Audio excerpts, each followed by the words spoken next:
everyone. I am Melissa Forziat. I'm a keynote speaker and the host of this Halt and Catch Fire rewatch podcast. When I speak, my topic is something I call Take the Doughnut, which is an expression for me that means carpe diem, go after the things you want. And this year, what I wanted to do was watch Halt and Catch Fire again and actually talk about it with other people. And here we are. We've gotten all the way through season 1, and we're now officially on season 2, episode 1. It's called SETI, and it originally aired May 31st, 2015. It was directed by Juan Jose Campanella and written by Christopher Cantwell and Christopher C. Rogers. Here's the quick description of it. So a year after the success of The Giant, Gordon leaves Cardiff Electric, which has been bought out by an overseas company. Cameron and Donna struggle to hold Mutiny together, and Joe has reconnected with an old friend. Whoever wrote these episode descriptions did a really good job of boiling it down. They always do a really good job of boiling it down in just a few sentences. Look, it's so exciting to be in season 2. I think with this show, the energy shifts in some way going into each new season. And this episode feels like there's like a youth, there's like a recapturing feeling that's happening. There's like almost a fast-paced energy about it. And I also like that it's like that way for most of the characters, but maybe not so much for Gordon. So he's sort of being kind of set apart here as somebody who's kind of hitting a retirement phase of some sort or trying to figure out what a new chapter looks like. But let's look at the scene by scene breakdown of this and see what comes up for it. So first, we're going to see this episode kind of gets us off balance right away. We're going to see Joe putting on a tie in a mirror. We're going to keep sort of going between him and the mirror, and then like a wider shot of the room. And in the room, there's a poster of The Clash, which doesn't feel like a Joe thing. So we're going to find out that he's in Cameron's room at her house. And, he's putting on this tie in the mirror. And then we're hearing at the same time, somebody talking on the radio, a man talking on the radio about Hurricane Alicia. And we already had that happen. That was the hurricane we saw in season 1, episode 6. So this is really putting us back in time just a little bit here to around the time of that hurricane. It was just after that hurricane, the guy on the radio was talking about all the damage, all the people who were injured. And then we're going to see a shot that we're going to come to a couple times where the mirror is actually, we're looking at Joe in the mirror, but the mirror is crooked. And so everything here is kind of getting us off balance. What are we looking at? Because when we last left off, Joe and Cameron were in a terrible place. You would not see Joe at Cameron's house being so familiar. So Joe goes out into the main room, into the living room of the house, and Cameron's there. She's playing what he describes as a racing game. This is going to be Tank Battle. We're going to see in a moment. But what's interesting to me, because I have not played this game before, but there's a sound, presumably replicating a sound from the game, and it actually sounds like a heartbeat monitor to me. You hear a couple beats every now and then, or a couple beeps, I should say. And I was like, wow, it's like a heartbeat monitor. I'm guessing that's a sound from the game, but also it's like monitoring the status of Joe and Cameron's current relationship. Like this thing is on life support, like it's in some sort of a dream or like an unconscious state. So she invites him to play this game with her. And he says, play with yourself. We both have to work. She says, it's not as much fun to beat the computer. I want to beat you. It's better when you know your enemy. And he says, love your enemy. And he gives her a big hug. And they're obviously in a very healthy, good place at this particular moment in time. We're going to see that the game is an Atari 2600 tank game. It's called Combat. It's the tank battle. And he's going to beat her by distracting her with a kiss, but he doesn't really play very long. He's just sort of like using the controller. And he gets up to leave, and Cameron's like, you can't even sit and play for 5 minutes. But he is very excited to get to work on the Giants' new operating system. He says, got to be ready for Comdex.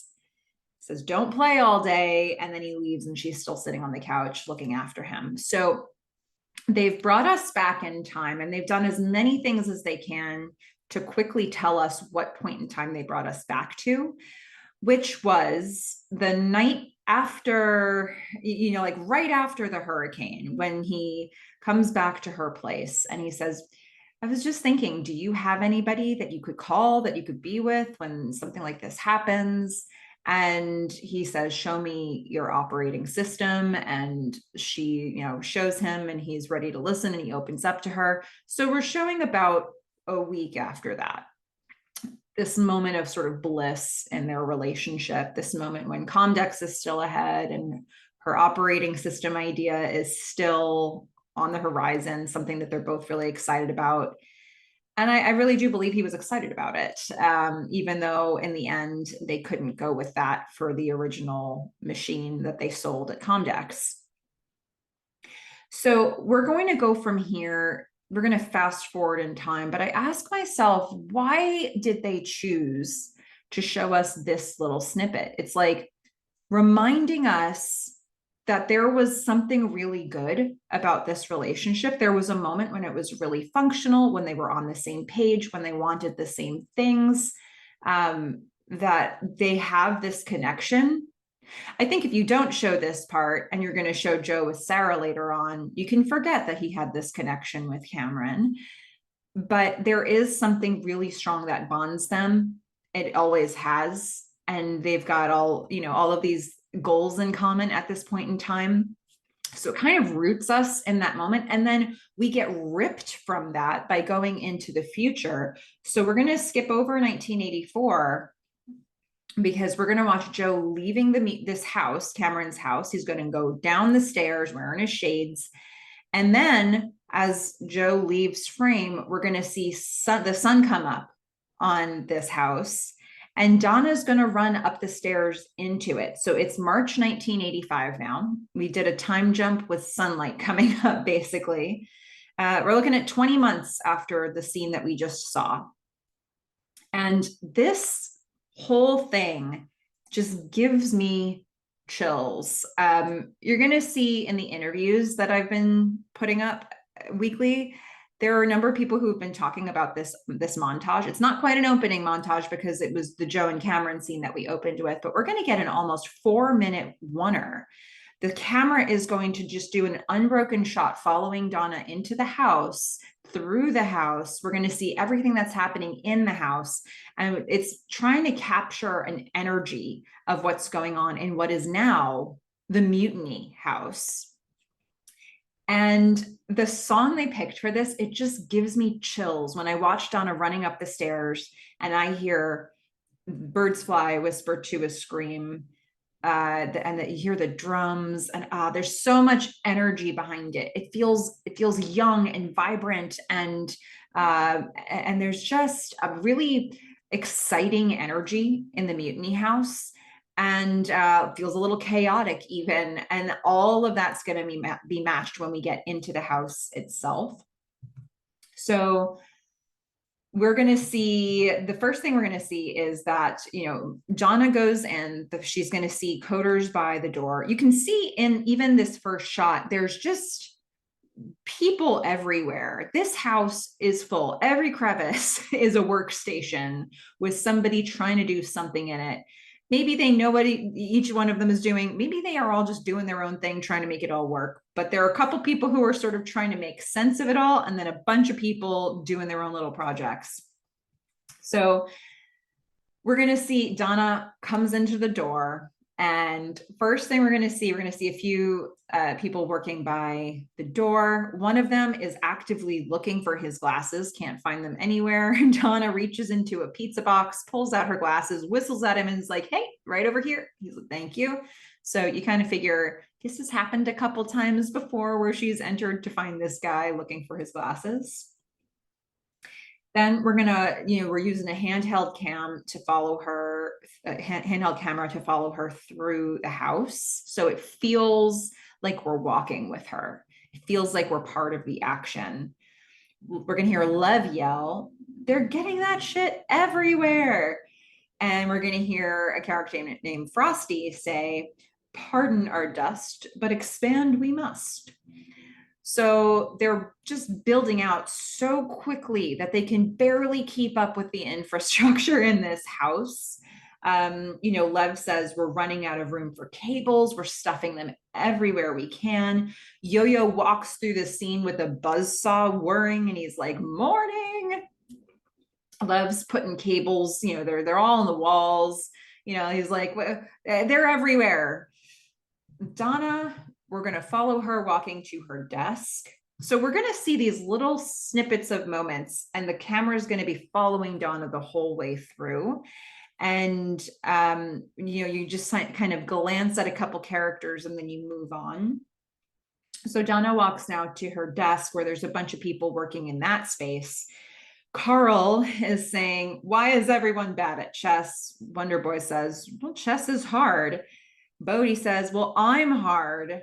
And everybody just shakes their head because Bodhi's that guy who makes an inappropriate joke at every possible moment in the office. And they're, it's Bodhi. It happens. And they just shake it off. Wonder Boy is saying Parallax crashed again. So this is going to be a problem that they're dealing with throughout the episode. Donna says, "Find out why." She's going to shout to Lev, "Lev, how's our speed?" So she's trying to diagnose the problem the second she hears it. Lev says networks are lagging. There's an overload. I love this shot that we see him as the angle that we see him at here. There's just like cables just lining the wall and just like a sheet of plastic covering them to try to keep them in place. There's just so much stuff. There's so much happening in this office. They whoever decorated this set, they put a lot of time and effort into just putting details everywhere. It's a maximalist approach to decorating for sure. Donna says, "Well, yeah, well, the new phone lines we installed should be able to handle the volume that we're loading onto it." Lev says, "Yeah, but there's still delay and drop." They keep walking into the kitchen where we're going to see Arky, who he opens up the microwave because he wants to heat something up, and there's a stormtrooper figurine in it. And so our first line from Arky here is, "Who put stormtrooper in microwave?" He's got a Russian accent. I find this interesting, what the dynamic would be. It's the Cold War right now. So what is the dynamic here? Obviously, it seems like a really functional environment in terms of people's relationships, but here we are. So who put stormtrooper in microwave? Donna barks an order at him. She says, "Arky, I need the Oxlan online by noon." She's now going to put her lunch in the fridge, nice big bag. It's the only tidy thing in the entire fridge when she puts her bag into it. Donna says, "Lev, can we check the wiring?" She's continuing that conversation. And then she's going to keep walking back to her office her office area where there are many people working. And Carl is currently suggesting that they redirect users to tank battle while they reload Parallax. Wonder Boy says, "Give me 15 minutes. Getting this thing alive again is like launching a yacht." So it's a space where there's probably an issue every 5 minutes, and they're just constantly working to stay on top of it. And so they're probably all in fight or flight mode every minute of every day. It's probably what makes it exciting to work at Mutiny House. Or the company Mutiny in the House. So Carl's saying, "Can someone deactivate the top menu item? I don't want users blowing the system trying to enter a game that isn't there." Bodhi, of course, has an opening here. He says, "I'm blowing the system." And Carl and Donna just freeze and look at him. It's like this guy and his dirty jokes. So he laughs. Everybody rolls their eyes. We're going to hear a crashing sound from another room. So Donna goes running towards it. She goes into the main room and Yo-Yo is just covered in dust. And we're going to see that their doll prop Annabelle is very clearly in frame here. We're going to see her a lot in different scenes. Yo-Yo, he just went through a stud with his buzzsaw. Lev is just sort of smiling to himself. There goes our security deposit. Donna's like, yeah, we haven't had the security deposit for a good long time now. The phone's ringing in Cam's office. So we're going to follow Donna into Cam's office where Chet Jensen, we don't see him, but we hear him. He's on the phone. His username is Kickassosaurus. I enjoy this character. We will actually see him later on in a later episode, but for now, he's just on the phone to complain to Cam. He reports a programming error in Parallax. He says there's a narrow hull with a bunch of mirrors that has no door. So it's not so much a programming error as he just doesn't know how to play the game yet. He hasn't figured it out. Cam's like, they're holograms. And Chet says, flummoxing. He says, but if I say, look at hologram, it says you see an object, but it isn't real. Cam says, can you touch it? Chet says, well, if you put your hand, it says you can put your hand into the light, but cannot grasp it. There's no way out. Pause. I just want to look at that for a moment. So we're going to find out in a moment that Cam designed this game. And she designed a game that has holograms that says things like you see an object, but it isn't real. And you put your hand into the light, but you cannot grasp it. And for me, I put into context the fact that we just saw a scene from the past with Cam and Joe where they looked happy and healthy and it looked like a good relationship, and poof, it's not there anymore. She put her hand into the light and it wasn't real. So if I hadn't seen that scene right before, I don't know that I would layer this context into it. But a lot of times life kind of becomes part of your creativity. It melds into your art in some way. And she created this game. And what is it she feels like is sort of there, but she can't touch it? Is it happiness? Is it whatever goal she had when she created Mutiny? Is it something about her personal relationships? I don't know. It feels like she might be searching for something, and that made its way into the game somehow. Okay, so now we're going to get another loud crash because we needed loud crashes every second here. And Cam is going to walk into the hallway. So now the camera for a moment is following Cam. And she says, guys, Frosty, you don't need to strip any more screws, okay? Please don't do it. Frosty says, gotta make them tight. Donna is looking around. We now have a moment with Cameron and Donna together. And she's looking at power strips. They're just all these power strips stuck to the walls with a lot of things plugged into them. There isn't a spare outlet to be found, and they just keep plugging things into power strips in the walls. And so she says, God, we've got to rewire this. Love says, but we can't build the cabinets fast enough. Wiring's an afterthought. We're just trying to get it done around here. Cameron is still on the phone here, and she walks back into her room where she's still on the phone with Chet, who says, wait, so can I walk through the hologram? Holy cow, whoever came up with that is brilliant. And Cameron's like, oh, that was me. I made the game. Chet is just totally a fan now. He's like, wait, I'm talking with the person who made this game. So Donna knocks on the door. We're going to get Donna and Cameron back together now. She's going to say, there's some serious lag on the system. Cameron's like, good. That's great. We're popular. That's good news. Donna says, I don't know how that server host can handle the strain or if the modem bank can stay up with the load. So she's continuing to be in the mode of diagnosing the problem. Cam's doing the customer service right now. And we're going to hear a tussle happening outside. There's a fight that's broken out. This place is a mess. These guys. So the fight is, what we're hearing first from the fight is screw backgammon. I don't know who's ever said that. So Donna runs towards the fight.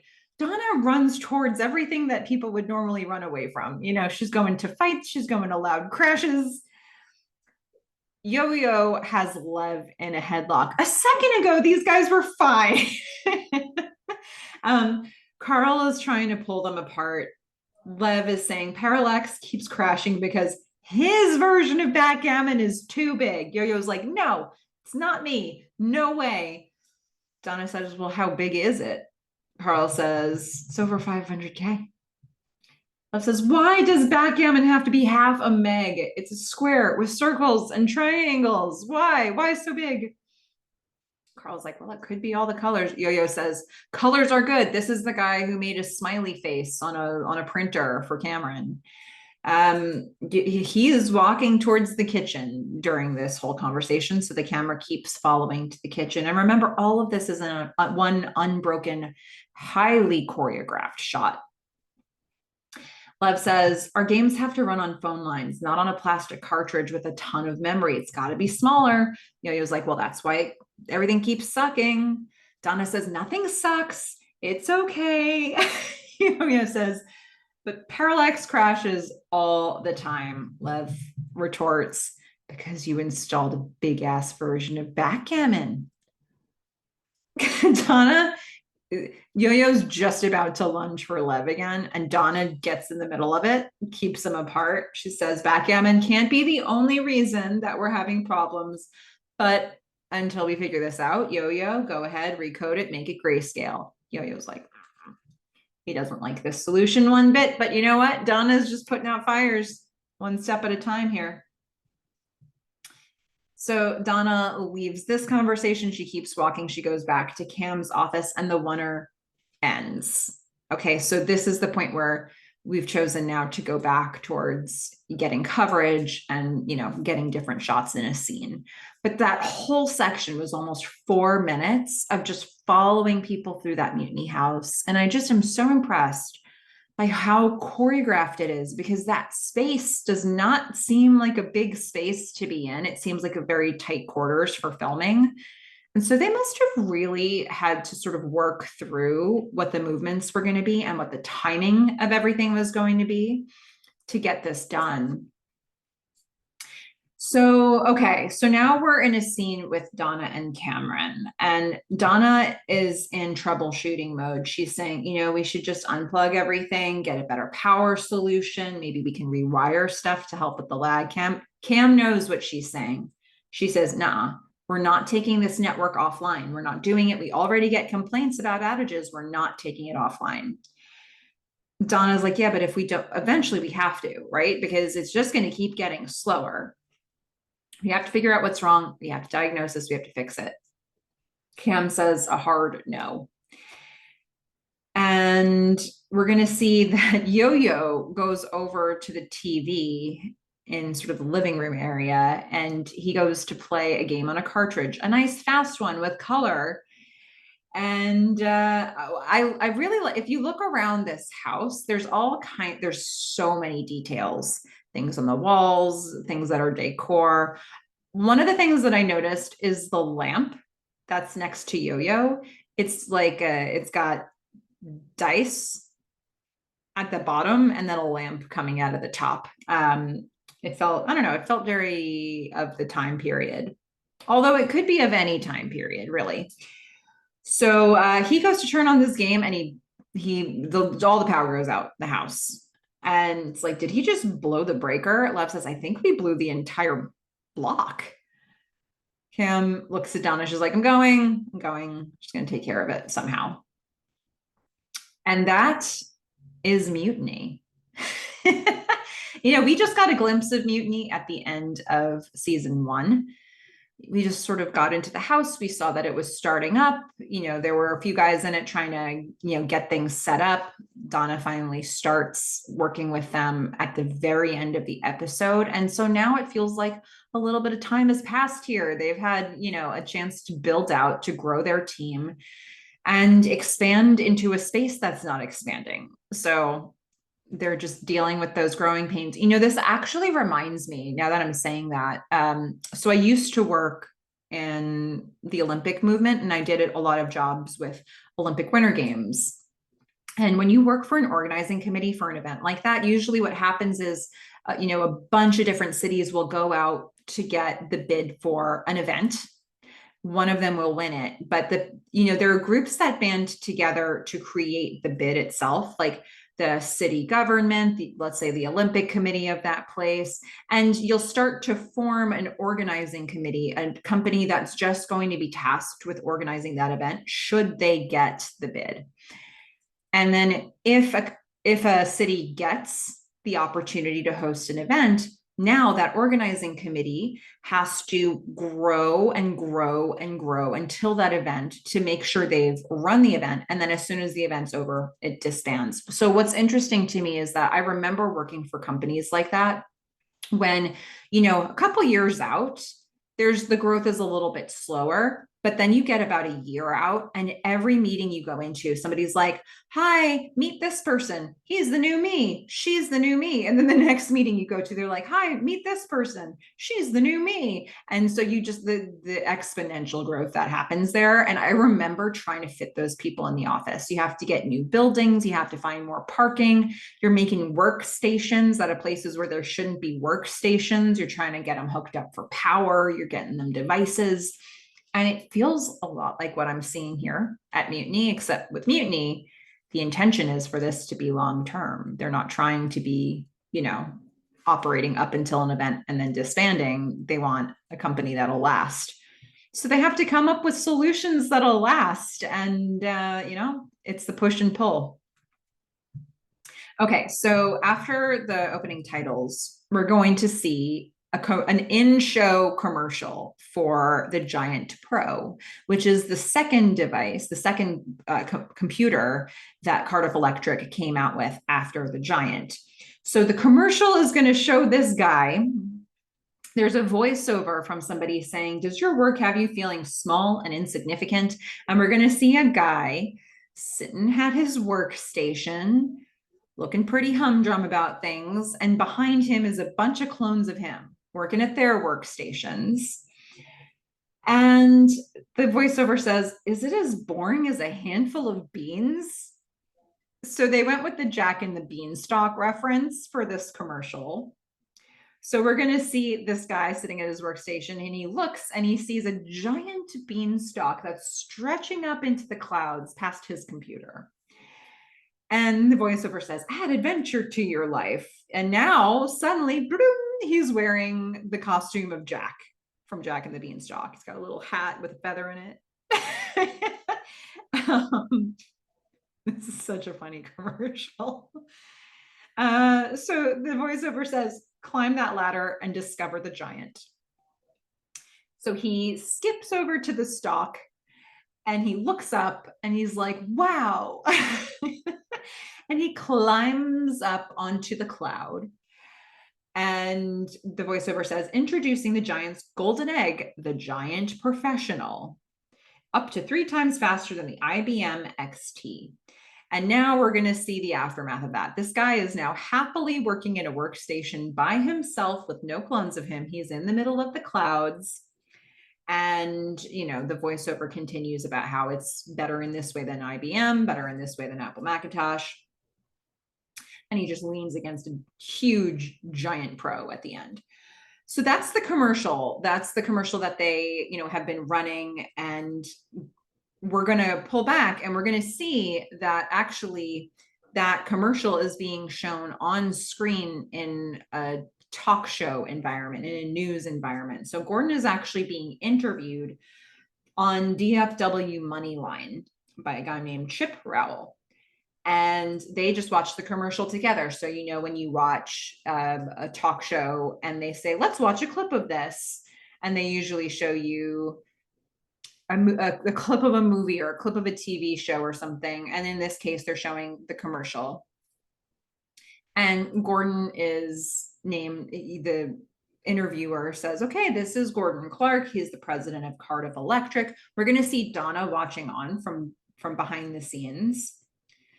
Gordon can barely get a word in because he seems to be so uncomfortable on camera and being the spokesperson for Cardiff Electric that he can't quite formulate his sentences in enough time. Like the interviewer's like, we got to get to some answers here. So he just kind of keeps steamrolling Gordon through the whole beginning of the interview. And so, the guy's saying Cardiff Electric designed 2 computers in 2 years, and Gordon here was instrumental to the change in the business model. But now Cardiff is closing up shop, and Gordon keeps sort of trying to interject. And here Gordon says, well, I mean, that's not entirely true. We were acquired by a large overseas company, and it's time for me to move on. So he's got it under control. He's obviously not comfortable in this role of the spokesperson. Donna sees like, okay, he seems to be fairly okay. I need to go deal with the power company. So she's trying to make her getaway from behind the scenes. Gordon is saying, the guy asks him, what are you on to next? Gordon says, I'm giving serious thought to starting my own investment firm out of my garage. The guy's like, why? He says, well, because Chip, good ideas don't come out of a boardroom, do they? And they chuckle, and that is the end of the interview. So, the spot ends. Donna leaves. The camera, they're done filming. Gordon just sort of takes a breath. I feel like this is a guy who gets anxious about not only speaking in this way and being the spokesperson, but also about not actually knowing what he wanted the answers to be to begin with. Because, he's moving on, but does he want to be retired? What does he want to do next? Does he want to start a company? What's the idea? What does Gordon do next? So I don't know if he's fully comfortable with that, nor do I think he's fully comfortable being interviewed on DFW Moneyline. So, okay, we're going to now catch up with some other characters. So we're going to go to Austin, Texas, where Joe is out for a run in nature. He's just running through the trees. Not where you think Joe's going to be, right? We left him and he was hiking to get somewhere, and now he's running through the trees. He's going to get home. He's wearing gray sweats. I mean, when have we seen him look casual? In fact, Donna pointed out in the last episode that casual wear is his Achilles heel. Well, it's not anymore because he can wear sweats that are full of sweat. And so we're going to get into a house with him. He's going to run into a house and he's going to wash his face in the sink. And I like that as he goes to wash his face, he's tipping. The camera has him straight on, but the whole camera must be angled to make that happen. So he's going to wash his face in the sink. There are these floral curtains behind him. It's like, where is he? Joe's apartment was just glass everywhere, very minimalist. And here he's in a house with a nice like gold faucet and floral curtains. And so the phone's going to ring. He's going to pick up the phone, hasn't even dried his face. It's just dripping everywhere. And he doesn't say much, but he's like, yeah, good news. Yep. Thank you. He hangs up. And then we're going to see someone come up from behind him. We can't see who it is yet. We just see somebody wrap their arms around his stomach. Now, there's some comments that I've received, and apparently we'll get into it more when we go through the comments at the end in the feedback section. But apparently quite a lot of people thought that Joe, when he went to Fisk Observatory at the end of season 1, they thought he was going to look for his mom. Yes, we've heard that his mom died. But look, I didn't even hear the comment that he was going after a she at Fisk Observatory. So I think there's a lot of stuff here that a lot of people had a lot of clues that Joe was looking for his mom. So to see somebody come up from behind him and wrap their arms around his stomach, if you were one of the people who thought Joe had gone to find his mom, I hope this immediately said, nope, it's not his mom, and wasn't disturbing for you. Because it's not his mom. It's certainly a sign of affection that we're getting straight away. So we're going to meet Sarah. We're going to learn more about who Sarah is as the episode goes on. But Sarah was like, hey, who's that on the phone? Joe says, it's the attorney. The sale went through. They're giving me my share. She says, well, that's fantastic. And they look happy. They look content with this news. And Joe says, I have to pick it up tomorrow. Sarah says, this is good. And she's almost trying to convince him of that. And they're going to sit down at the kitchen table, and they're in a place that looks very dainty. It's like a very femininely decorated place, it feels like to me. But it looks like they both live here. So this is Joe's home. So Sarah says, you earned this. You deserved it. Don't doubt that for a second. So whoever this person is, she's in a relationship with Joe. He's living with her, and he's actually told her his stories. You know, we're about a year in now to this, well, maybe maybe a year and a half, almost 2 years into this relationship. Hard to say, when they made it official. And he told her the truth about what happened, maybe everywhere, but definitely at Cardiff Electric. And she's accepted that, and she's encouraging him. So Joe kind of winces here. He says, just going back there and seeing those people, she says, I know. Do you want me to cancel tonight? We don't have to have people come over if you don't want to. We could just sit here and talk it through. So she's really been nurturing him through whatever truths he told her. Joe said, no, it's a good distraction. Let's have him come over. And then he's like, I ran 10 miles today. She said, yeah, I can tell.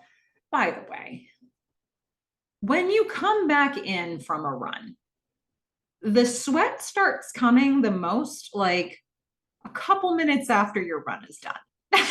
Like you work out, you stop working out, and then the sweat pours even more. Who wants to hug a person then? Who wants to get up behind them and then just wrap themselves around their entire body when he's just dripping? I don't know. They must be close. Okay.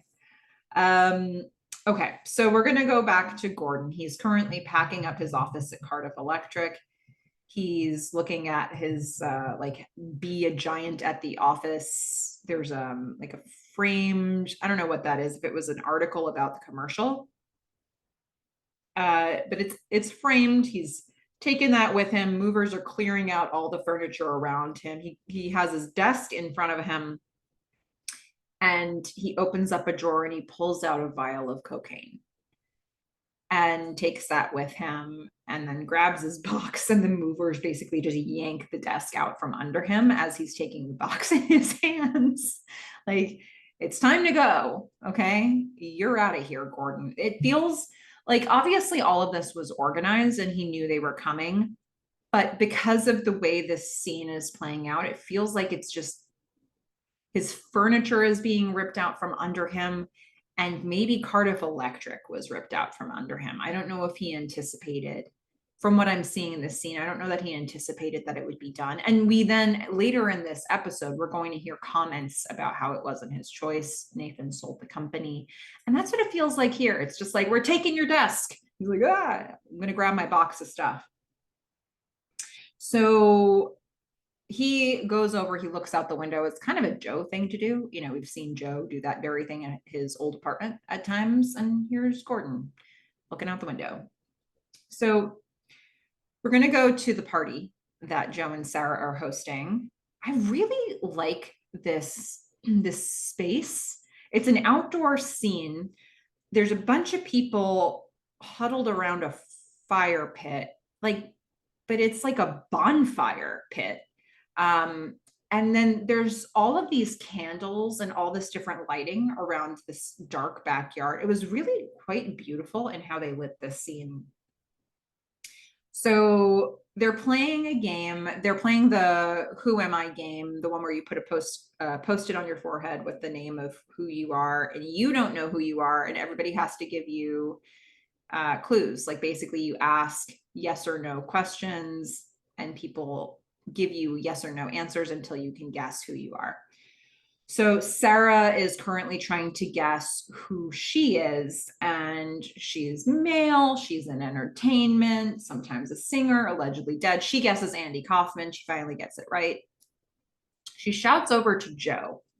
Everybody else is sitting all coupled up.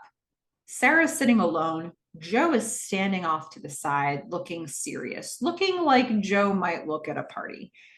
And it's how he looked at the end of season 1 at a party. But she calls over to him. She says, I was Andy Kaufman. And he says, and I was Big Bird. What a couple we are. And he comes back in. So she is able to call him back into the party, which is not really something anybody was able to do at the end of season 1. So somebody asks, how did you guys meet again? And so they tell the story. Joe invites Sarah to tell the story because they met at this planetarium. And Sarah says, well, we knew each other in school, actually. And she said, we were friends. We met in a rhetoric course. He says, we argued all the time. He puts his arm around her. He's, being affectionate in this moment. Sarah says, well, because you were wrong most of the time. She says, we lost touch after school. Last year was a rough year for me. But then this assignment came through from Texas Monthly to profile Fisk Observatory, to live there for a while. She said, getting out of town seemed like a good idea at the time. And, I started writing about their SETI program. Joe says, search for extraterrestrial intelligence. People who enjoy the show, everybody listening, what do you know about SETI? What as much research as I could do, there's probably a lot of information about a program like this. So what should we be thinking about for why is she researching SETI and why is that relevant to the show? That is a question I would like to pose to all of you. We're going to get a bunch of oohs and ahs. Sarah says, there I was, searching the skies, waiting for contact. And then Joe walked through the door. So I guess, is Joe meant to be an alien life form here? Is he so out of touch with human life that that maybe that's the joke they're getting to here? So somebody asks what Joe does, and Joe is kind of reckoning with all this right now. So he says, well, I worked at IBM for a while, and then I was in personal computers here in Texas. He doesn't even name the company. He probably doesn't want to be identified with it. Maybe people might have heard recent stories about it. So he's trying to stay away from that. He says, and then I got out of it. I needed to reevaluate. And at the time, I thought I was unhappy with the project. But in hindsight, I realized I was just unhappy with myself. So I guess that's what I'm working on now. It's the kind of thing, it's not really a group party conversation to have. It's a one-on-one conversation that you have, but Joe's just like, that's what's top of mind for him. And he's being honest with everybody now, like he's just saying what he thinks. He's not hiding that part. And he's like, yeah, I wasn't happy with myself and I'm working on myself now. They're like, whoa. It's kind of a conversation stopper. For me, it would be an interesting conversation to have. I'd want to know more about this. It's just in a group setting. Do you go there? So Sarah is like, well, Joe's being modest. He took this tiny regional company and turned it into a national competitor for PCs almost overnight. He's driving to Dallas tomorrow to collect his share of the company sale. And he looks at her. And it's like, she knows the whole story. And it's not so much that she's trying to save face for him. It's almost like she's allowing a private moment between them with all these people around them, where she's like, no, it's not all bad. Like, you've done good things as well as the things that you're fixated on. Joe's like, yeah, but that's not the whole story. Sarah says, no, it's not, but the outcome is the same. So it's like it feels like they've been having this conversation over and over one-on-one, where she keeps trying to be like, okay, maybe don't be as hard on yourself as you're being. He nods. And so, when he's asked what he wants to do with that share of the company sale, he says, I'm going to start my own company in California. And the two of them smile together, and people are like, oh, but you're moving. And you're like, well, it feels like a good thing. And Sarah says to him, but with everybody there, she says, the past is past, but tomorrow is tomorrow. So it's like she has accepted his choices, she's forgiven him of his choices, and she wants him to be better. And he maybe wants to be better because of that. I keep thinking about, well, I'll get to this at the end, but let's go to the mutiny house first. The power is still out. This place is also lit by candles, but it wasn't intentional. It wasn't for ambiance. Lev says, yeah, I wonder how often the power goes out at Atari, and then the lights come on. Everybody's going to clap, but how did those lights come on? So Donna walks to the kitchen, and she's going to see Wonder Boy at the window feeding a cable out the window. I was like, what? And Cameron from outside looks through the window. She's grabbing the cable. She's like, well, we fixed the problem. She says, we just ran extension cords to the outdoor sockets next door. Cam comes into the house. Donna says, okay, that's the neighbors' houses. Like, please tell me that you asked the Andersons permission before you just started stealing their power. Cam says, the Andersons are loaded. Think of it as trickle down electricity. Yeah, I mean, that's a good way to explain stealing somebody's power. Donna says, okay, look, this is a bigger problem than you think it is. Dallas Power and Light, they know that we overrode the circuit breaker. They know we blew everything in basically the entire neighborhood. City planning is going to be on this, and they're going to tell us that this house is not zoned for commercial use. Like, they're going to fine us. It's going to be a thing. Cam says, it's fine. Power is power. We have the money. We can pay the fees. It's going to be fine. We just need to stay online. We need to stay, we need to keep running these games and not have outages. So she says, we can fix that with more equipment and PCs. She's going to say, I'll see if my guy has more XTs. The phone's going to ring. It's the power company. Lev brings the phone in. Cam doesn't really want to be on the phone with the power company, so Donna takes the call. We're going to go to Gordon. He's at a bar. It sounds like he's watching the Oscars, where he's getting to the part where they announce Best Actor, and F. Murray Abraham wins for the movie Amadeus. I love that movie. One of my favorites. And the bartender's like, oh man, he wanted Eddie Murphy to win for Beverly Hills Cop. He says, I don't even know who Salieri is. Gordon says, that's the point. He wasn't Mozart. What a perfect reference. I don't know if you skip to 85 just to have this line, just to be able to cite this pop cultural moment, or, like if that was just a happy accident. But I would say Gordon is the Salieri to Joe's Mozart here. He's very functional. He can get the job done, but can he invent the great idea? I don't think he feels like he can. And so him sort of understanding Amadeus and explaining it to this bartender makes a lot of sense. Hey, if you haven't seen this movie, go see it. So good. Okay, so Ed, Stan, and Larry are all going to come into the bar. They are now unemployed and out of work, and they gripe to Gordon about it. And they're like, Gordon's buying. And Ed and Larry are going to go sit at another table. Stan's going to come over. He's like, don't worry about those guys. They're going to be fine. Larry's going to go to Tandy. Ed's going to go to EDS. And, the joke, like he's griping because he's going to go to a place called Ed's, but he's not running it, EDS, get it? Where it's like, yeah, I got it. I'm with you. So we're going to cut now back to Donna talking to the power company. And she's like, well, we weren't intentionally trying to damage it. They're going to put her on hold. Meanwhile, a lot of stuff is happening. It's the end of the workday at Mutiny, and Carl comes in. He announces, oh, they just got Dig Dug 2 at the arcade. Everybody wants to go and check it out. So they all pack up and leave. And all that commotion is happening as Donna's on hold. She watches as they're leaving. Cam is also putting on her jacket, but not to go play Dig Dug 2. She's going for something else, probably to get the XTs. So she's like, she sees Donna looking on the phone, but looking at all these guys as they're leaving. She's like, Donna, do you want to go with them?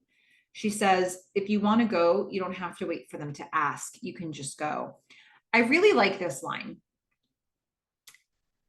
And this whole couple of lines from Cameron, because it does feel like Donna has always waited for somebody to ask.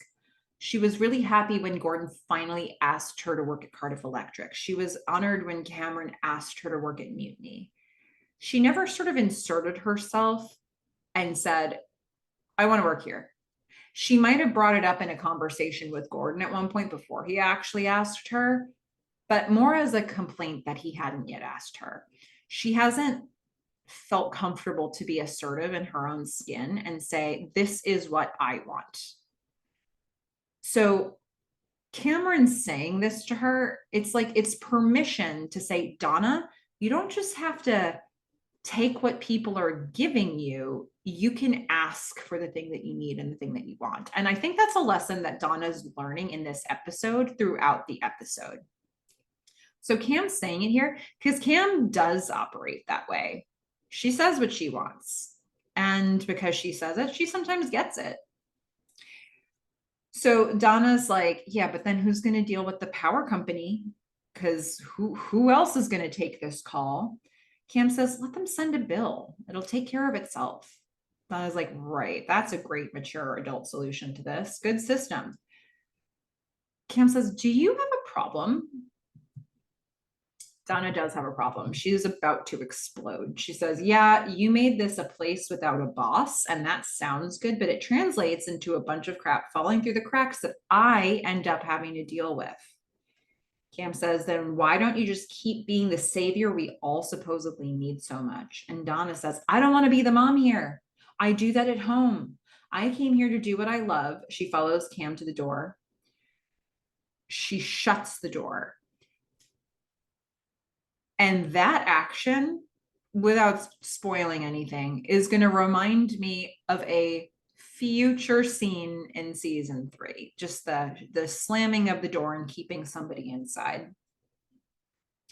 Donna says, I don't love dealing with the power company. I don't love managing the checkbook to make sure we don't overdraft. I don't love playing wet nurse to a bunch of coders who act like kindergartners. And Cam shouts, then don't do those things. No one asked you to. And Cam's going to leave. I find this a really interesting fight. They're both right and they're both wrong.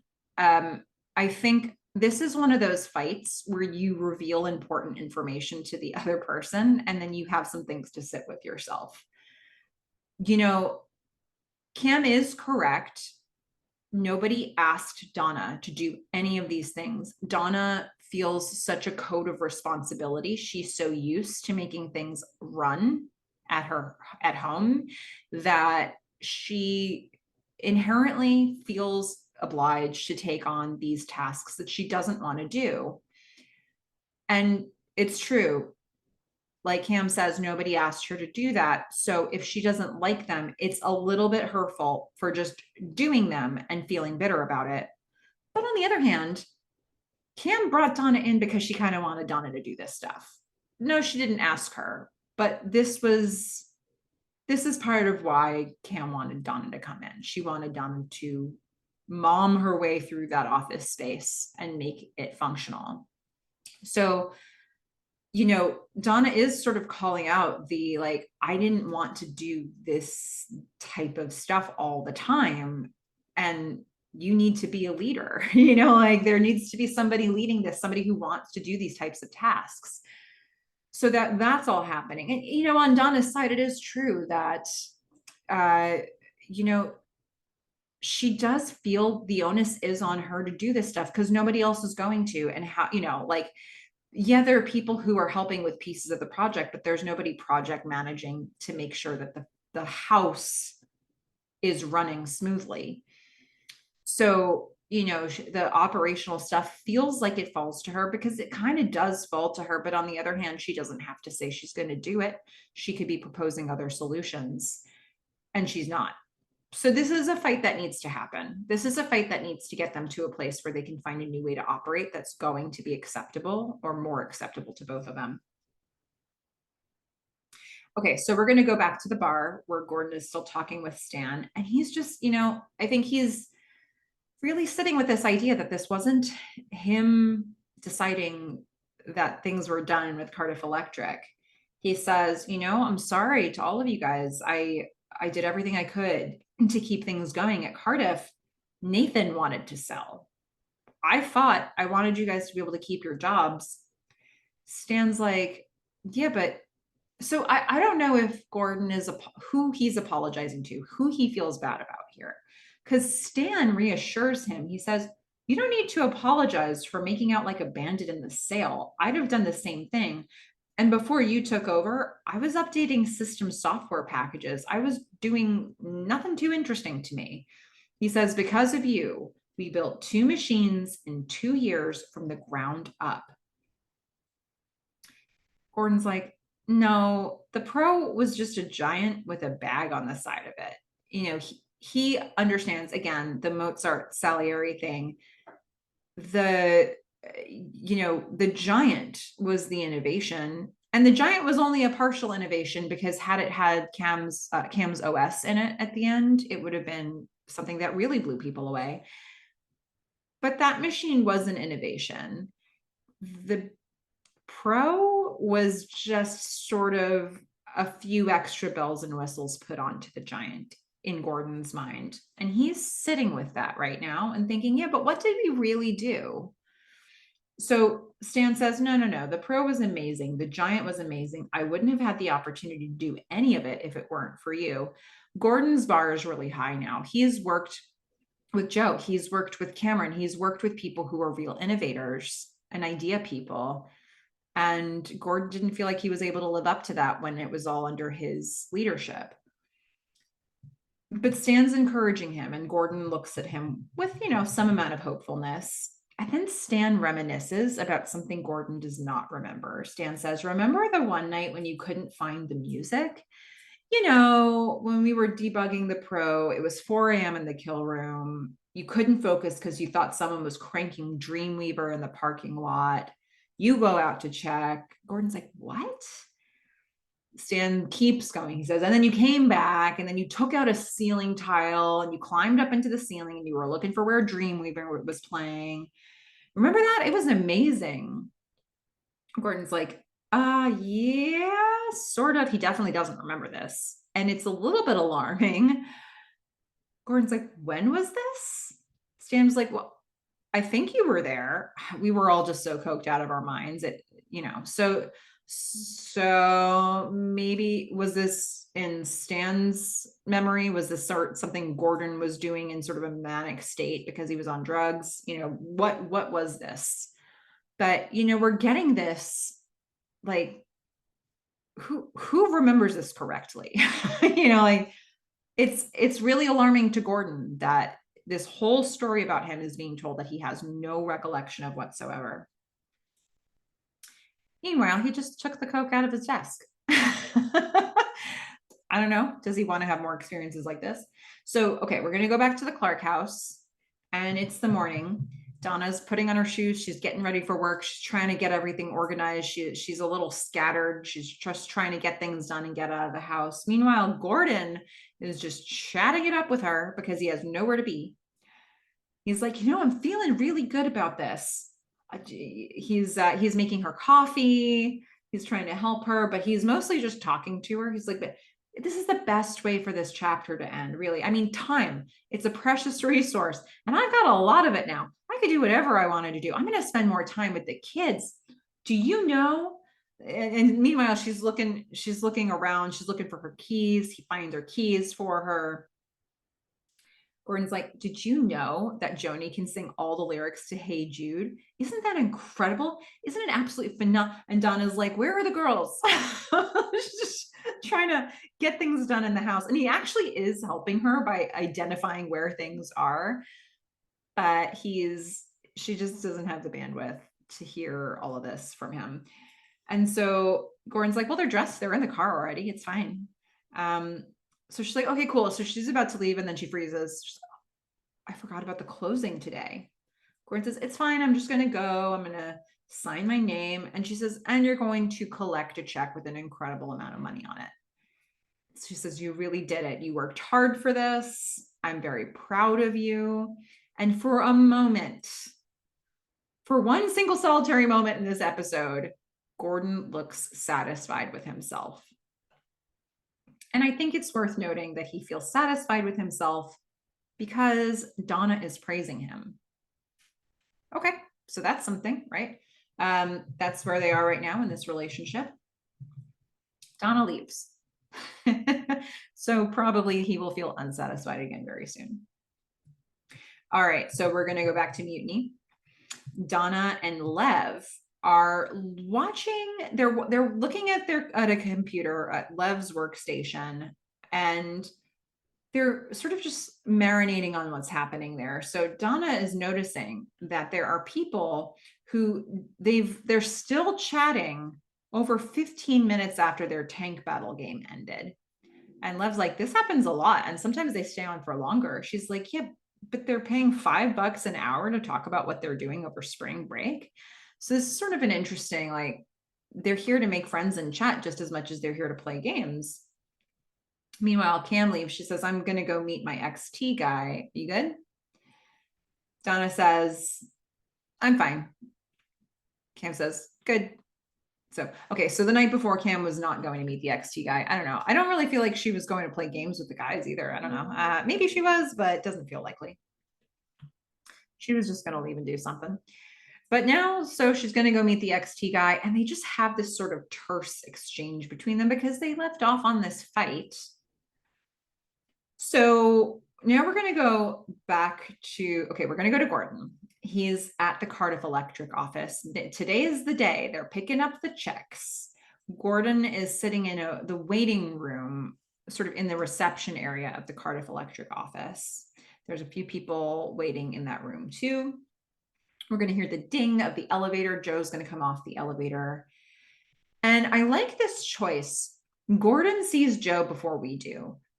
Joe's sort of walking behind the camera, and we don't know who Gordon's looking at yet. Obviously, we should have an inkling of who Gordon's looking at, but Gordon sees him and says, of course you'd show up for a piece of the pie. We still haven't seen Joe. But now Joe's going to sit down. There's going to be sort of a person between them and a person on the end of the row. But they're going to be all sitting in one row. And Joe's going to lean forward a little bit so that we can see him in the frame properly. So a lawyer comes out and says, I'll be calling out the shareholders one at a time, starting with the largest. You just enter the conference room, you sit down, you sign some forms, you get your check, you leave. That's how we do this. So he calls Ronald, Frank, and Garrett Cardiff first. All those guys, basically everybody in their row gets up except for them. And then, okay, so this is awkward. Joe just has this vulnerable look. Little boy Joe, the face of little boy Joe comes out a ton in this and the next scene. Joe says, did you get my letter? There's going to be a number of times in season 2 where Joe approaches our main characters and is like, did you get my letter? And I wish I could read these letters. What did he say in these letters? I think this is the only character he says this to in this episode, but he had some things to say in some letters. I don't know. What do you guys think he said in his letters? Throw some ideas out there. I want to know what we all think he said in these letters. Gordon doesn't address that, but he says, how was Shangri-La? Which seems to acknowledge maybe that he did get a letter. Maybe Joe said something about where he was going to be. So Joe leans back. Okay, we're having a conversation now. He can sort of settle into it. He says, it's good, healthy. The lawyer comes back out. He calls up Sunningdale Holdings Limited. A bunch more people leave. Joe says, Nathan's making a mistake selling off so soon. The company is worth at least 20% more than this valuation. And Gordon, his eyebrows raised, but his entire forehead lifts. He's like, I think it was a mistake to burn a truck full of our computers and then go running off into the woods. And he just says it very deadpan. It's not so much accusatory as like, who are you to say Nathan's making a mistake? Joe kind of leans back. He has this sort of, yeah, okay, you got me on that one face. He looks up and he's like, a lot of mistakes. Gordon's like, yep, a lot. Yeah, a lot of mistakes. And it's actually made me laugh. Like it's sort of because Gordon is sort of saying like, whatever, I'm not going to chew you out about this, man. Like I'm not fighting with you. I don't care. But just like, can you not with everybody else's mistakes? And so I like it. We're going to change tack from here. But one of the things I really like about this scene is, and this is a very Juan Jose Campanella thing to do, where we're going to see, we're looking through other things in our camera shots to see the characters. So there's this angle that we're going to get a couple times in this scene where we're looking, because the reception area has like a glass wall with like a frosted wall, and then Cardiff Electric is written on that wall. The camera is shooting through the words Cardiff Electric on the opposite side of the glass, looking through it to see Gordon and Joe sitting in the waiting room. I thought that was so cool and so interesting. It's like, once again, we're sort of voyeurs to what's happening. We're kind of hidden into the scene ourselves and observing them without being noticed. And we just get that angle a couple times quickly. But I thought that was so cool and innovative. So, okay. Some guys are going to come back out into the waiting room and leave the office. And the lawyer is now going to call the estate of Nicholas Mundy. And Gordon says, honestly, I'm glad it's over. Last year was a grind. It was nothing like before. I mean, granted, that wasn't that much fun either. Joe looks at him. Gordon says, the second machine was a lateral move. It was less inspired. The new owners didn't even want the machines. They just wanted the patents so they could build something better. Gordon starting this with, I'm glad it's over. Last year was a grind. Felt to me like he was about to go to a place that was dishonest, because he hasn't been saying that. Like when he was talking, he feels like he's struggling with the fact that he didn't intend for Cardiff to be sold. He wasn't looking for his job to be over. So him saying, I'm glad it's over, doesn't feel like an honest thing. But then when he goes into this second bit, I wonder if it is. Like, I wonder if he's trying to decide what he thinks about all of this. But this second part is something that's been a refrain from him. That second machine, it was a lateral move. It wasn't inspired. It was just another device. So Joe shrugs. He's like, the Pro wasn't that bad. And he's not, it's not like effusive praise. Gordon says, not that bad. We should have put that on the box. And they both just laugh. And the ice is broken. The lawyer is now going to call Gordon. Gordon's going to get up and leave. And Joe has to just sit with his anxiety. It's like, okay, next up. So we're going to go into the conference room that Gordon is about to enter, but we're going to see it from behind Nathan, who's sitting at the head of the table, sort of this diagonal side. We're going to see Nathan's hat. He's wearing a nice solid cowboy hat. He's at the head of the table with one foot up and a nice big cowboy boot on a chair. And Gordon's going to walk in. Gordon's going to sign the form. He's going to have a check slid over to him. And Nathan is just scowling at him the whole time. Why is he scowling at Gordon? I don't know. Nathan just has a perma scowl on his face. I mean, like, is this how he thought it would all end? Is this what he wanted? No, not really. But I mean, Gordon was sort of doing the best he could. Gordon maxed out his capabilities, I think, at least at this time, working with Cardiff Electric. Gordon opens up his check and it's for $838,121.56.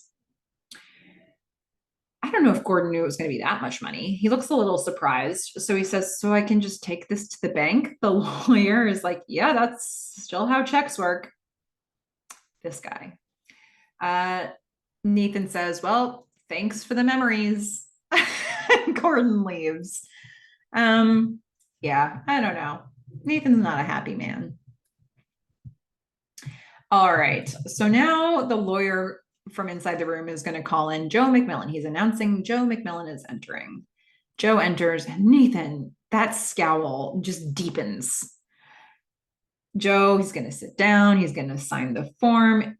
Little boy face right here. He's looking at Nathan with little boy face like this. What is this man going to say to me? He looks like this is me looking at my dad when I was, young. So now when Gordon was in the room, we saw that you signed the form and then some guy slides a check over to you. He signs the form. The guy has the check. Nathan knocks on the table to get his attention. He has him slide the check over to Nathan. He winces. Nathan's going to grab the envelope. He's going to pull out the check. He's going to walk over to Joe very imposingly, standing over Joe. Joe gulps. And Nathan says, well, this is your cut. He flips the check around. It's $605,304.12 less than what Gordon got. By quite a lot, actually. He says, this is your cut minus the first shipment that you burned. He tears up the check.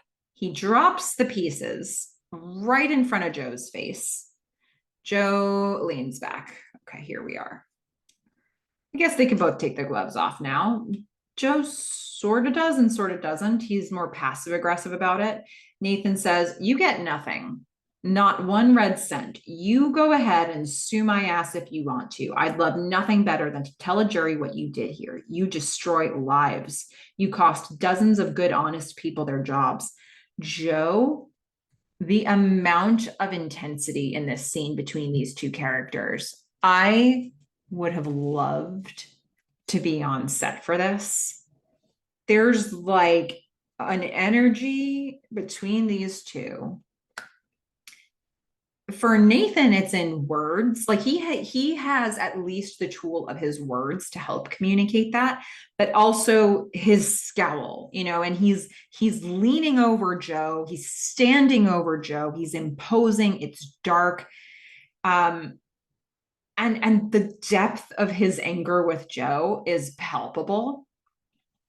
Joe's only got his the visual, like he's got no words at this moment. So he is just staring like at Nathan, through Nathan. I don't know.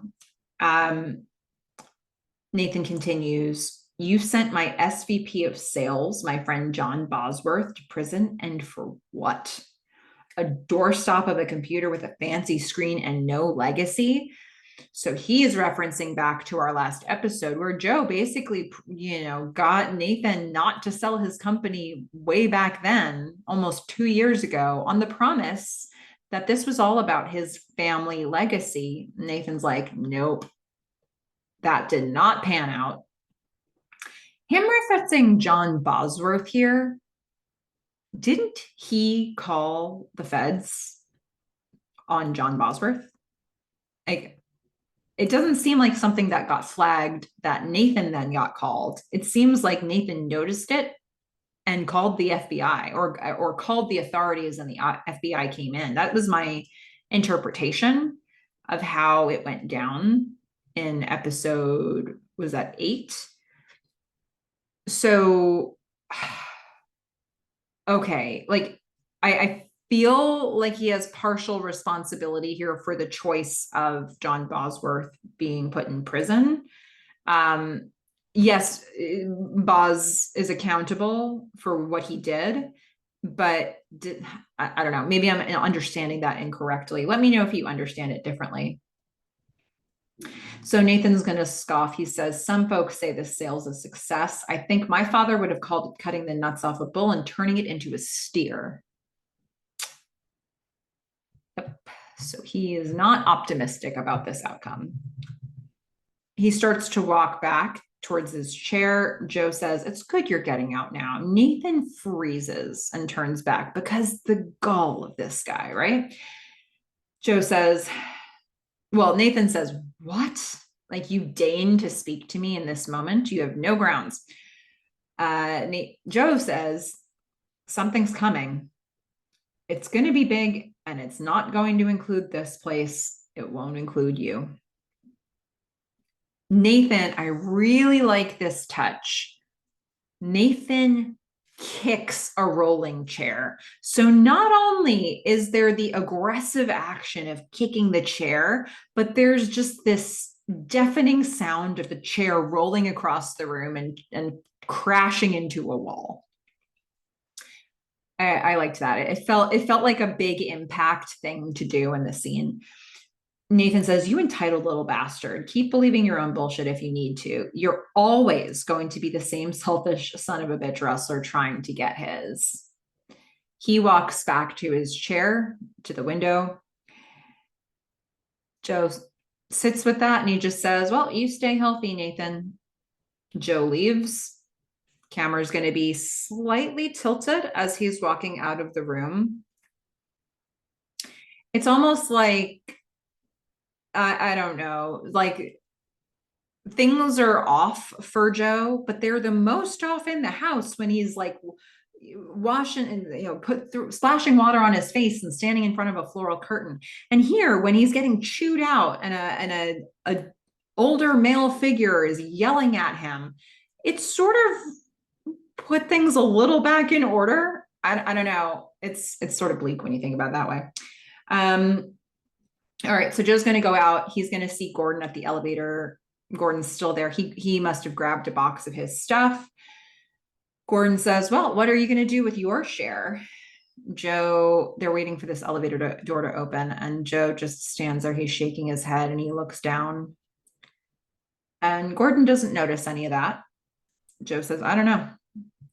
Joe looks really intense when they get onto the elevator. He's so fixated, he doesn't even notice that he needs to press the button. He's standing in front of the button panel to pick the floor they're supposed to go to. Gordon has a whole box of stuff in his hands, but he sees that Joe is just not focused. So he goes and he leans over and he sort of finds a way to push the button. And Joe says, you? Gordon says, well, I'm going to head back into the garage, get my hands dirty. Joe says, good for you. You're a builder. That's what you should do. The door opens. Gordon says, thanks for the letter. And then he leaves. What was in this letter? I just want to know what he thought to write after all of this. What could he say? What did he say? What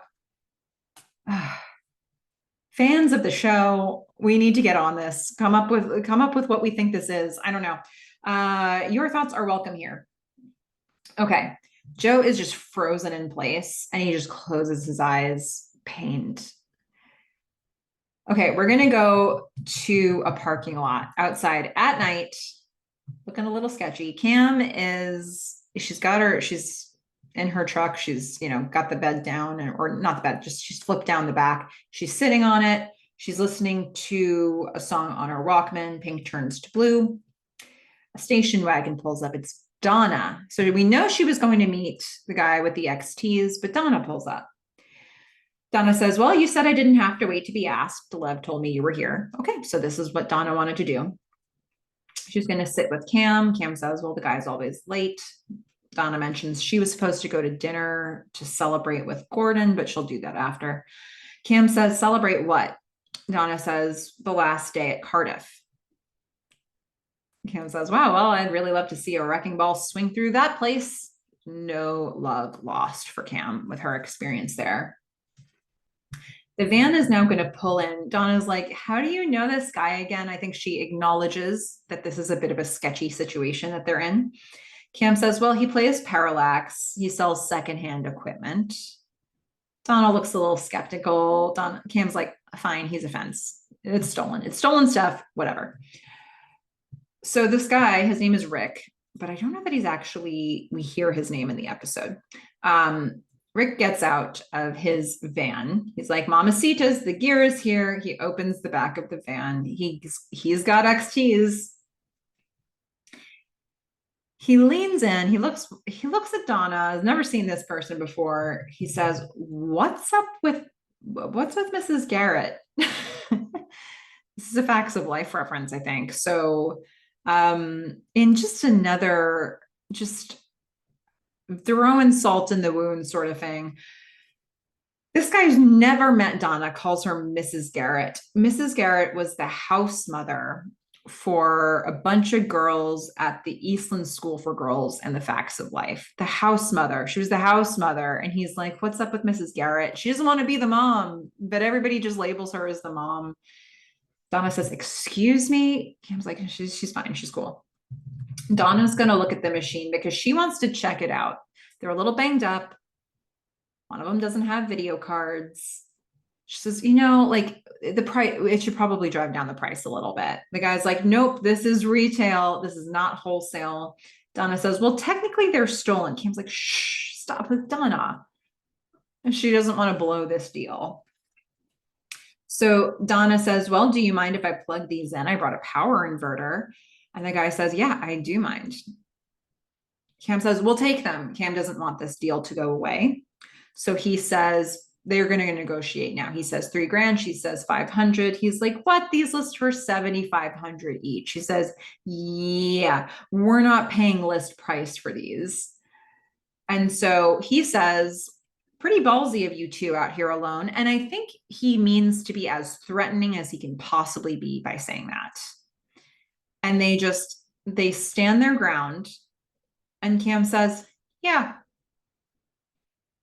I would be terrified, to be honest, but they look like they're not flinching. So they have a deal. She pays the money. Donna puts the machines in the car. He's going to put the money into this compartment in the front of the van. And Rick says, okay, look me up post Armageddon, especially you, Mrs. Garrett. So he's going to drive away.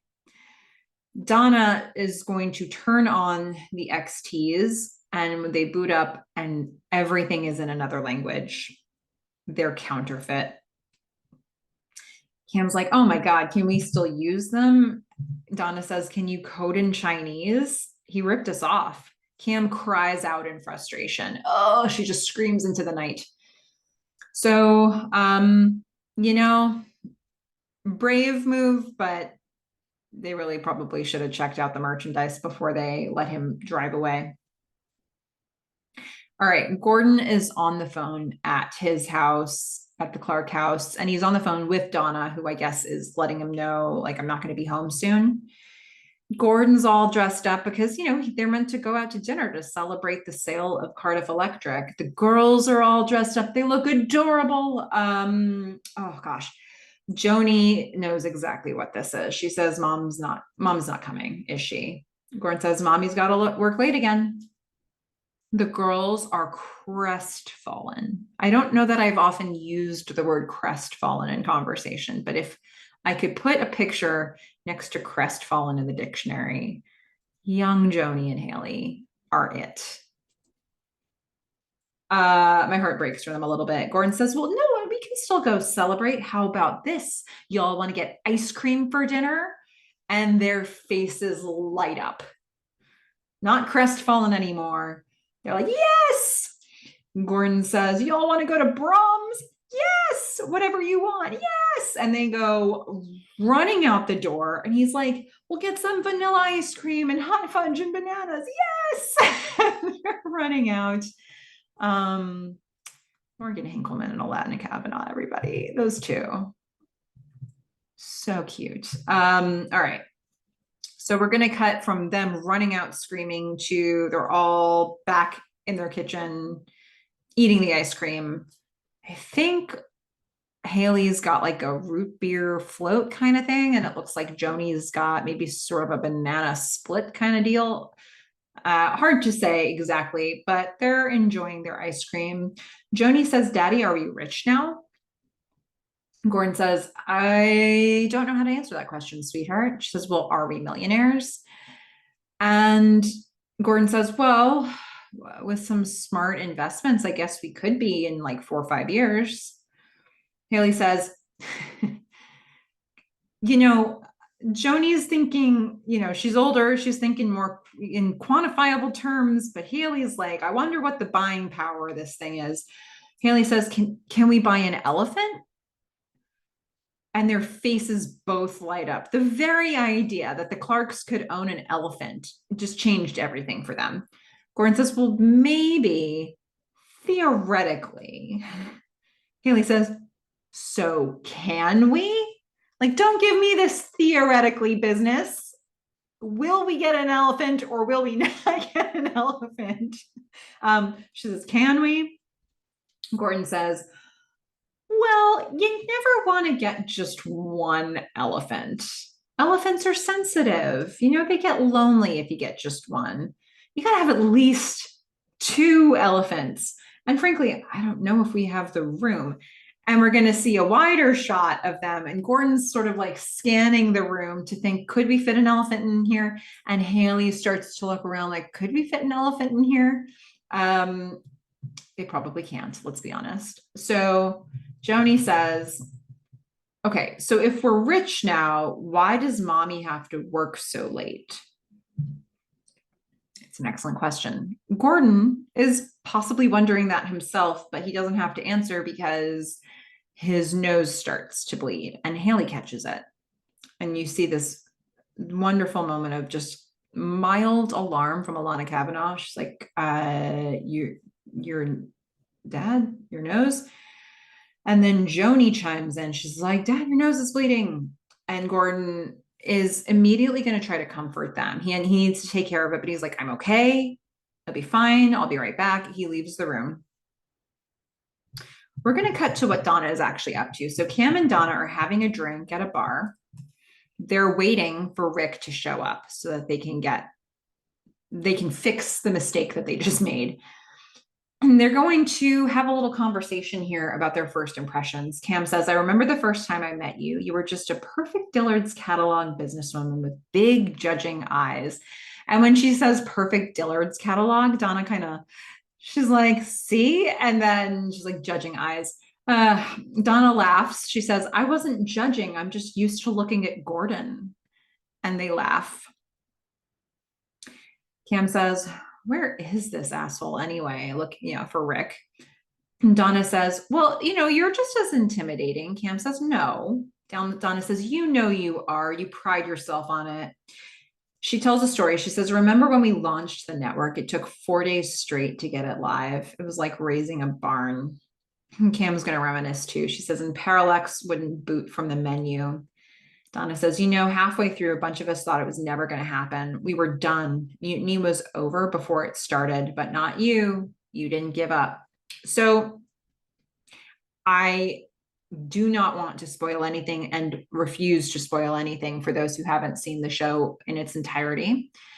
But this little sort of like reminiscence from them does bring up in my mind a scene that we'll see, in season 4. And just the feeling of this reminiscence kind of reminds me of a future reminiscence. So I just wanted to mention that here. I've never noticed this before, like this, like really bringing that up for me, but I couldn't not think about it this time. So, okay. So Donna's like, yeah, you didn't give up then. Cam says, it was intense. And now that they've kind of softened, they've broken the ice from the fight that they had before. And Cam says, so you think I should be the boss? And Donna says, well, I think someone should be. I know we're doing fine, but this is the point when most companies like us go under. We're plateauing, but we need to grow in a big way or we're not going to make it. Cam says, well, I need to wait for the right idea. And Donna says, yeah, but we need to expand the network, and buying stolen XTs. Sorry. Cam says, we can't let that happen. We can't plateau. Donna says, there are some major essentials we need. We need more users. Our subscriptions have topped out. We need another game. We need to expand the network, not just with buying stolen XTs. Cam's like, yeah, you're right, but I'm not interested in being in charge. I'm not interested in doing those things. I want to work. I want to do my thing. I'm not interested in product managing. Donna says, but I'm not either. She says, look, here's the deal. There is something I'm interested in. I've been watching people chat on the network while they're playing, even long after they're done playing, sometimes for hours. She says, I think there's a real opportunity for a community to exist outside of the games. So if you can help me in some ways with the managerial side, and I can do some work on that, which I'm developing a passion for, that lets me still kind of have my hands in it, and I'll be a happy camper. So this is the idea that's pitched. And I like, we're going to get interrupted here by Rick showing up, but I just want to reflect on this for a moment. I think this is a really mature way that they've both expressed this, because we live in a society now where, promotions often involve having people under you, managing people. And not everybody wants to do that, but you think you want the promotion. You think you want to be the leader. You think you want, the raise and the title. And Kim, at a young age, already acknowledges that while she started a company, she started it because she had ideas and she wanted to work with people to make them happen. She wanted the energy, but she didn't want to be a people manager. And she didn't want to have to deal with the operational aspects of the office. She knows those things about herself.